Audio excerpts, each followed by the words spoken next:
Thank you for listening to REED-BBS.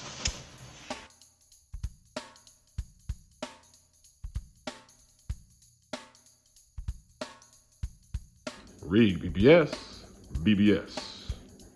Brian Norman Jr. improves to 28-0, 22 KOs with a fifth-round stoppage of Jin Sasaki, defending his WBO welterweight championship.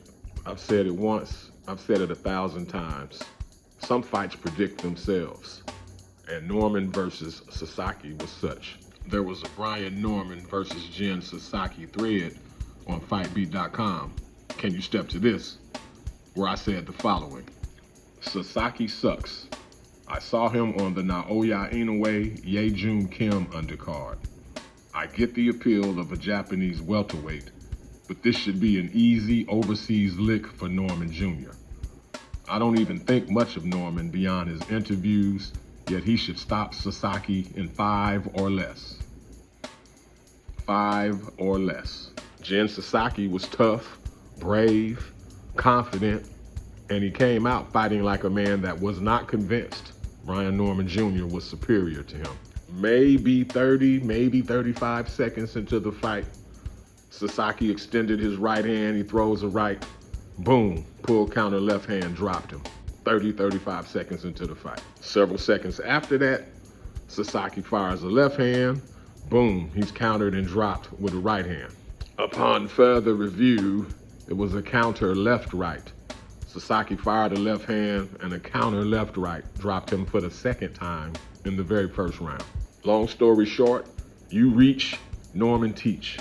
Sasaki reached twice, got dropped twice. He came out like a man that was not convinced of Norman's superiority, and in less than 1 minute of the first round, Sasaki fucked around and found out. FAFO. Norman rocked Sasaki a handful of times the rest of the rounds of the fight, using Sasaki's aggression against him, which is all Sasaki had was faux aggression. He'd get hit and he would growl and he would flinch and flex and shit. Even though he was a smaller, worse built guy, he was still flexing at the more muscular Norman. Didn't help him at all though.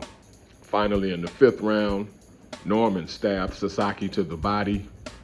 Sasaki wanted to return the favor, so he reached in and stabbed Norman to his body.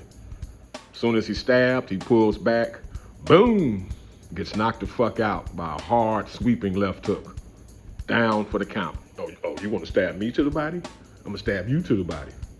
Problem is, after Sasaki stabbed Norman to the body with his left hand, as he disengaged, he didn't bring his right hand up at all, so Norman drilled the shit out of him with his own left hook, right on the button. Sasaki fell on his back, wasn't able to brace his fall at all, and he laid there for several seconds. Dare I say minutes, plural, minutes. Medical staff got in the ring to check on Sasaki, and I'm pretty sure I saw Smokey from Friday get in the ring also. He was the guy standing over Sasaki saying, "You just got knocked the fuck out."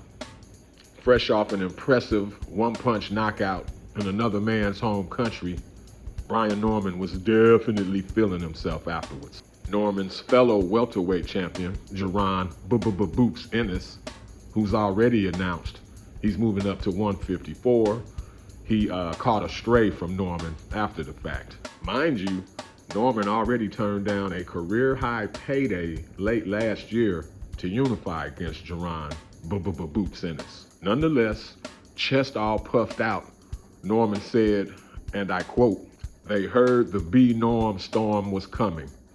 You know what happens when the storm is coming. They grabbed their boots and ran." They grabbed their boots and ran. More like you ran from boots, but I digress. All that said, I like Brian Norman. I really like his interviews, his country boy wisdom and interview skills. It kind of reminds me in that way of a young Roy Jones. At least you talk like a young Roy Jones. The fighting, we'll work on that.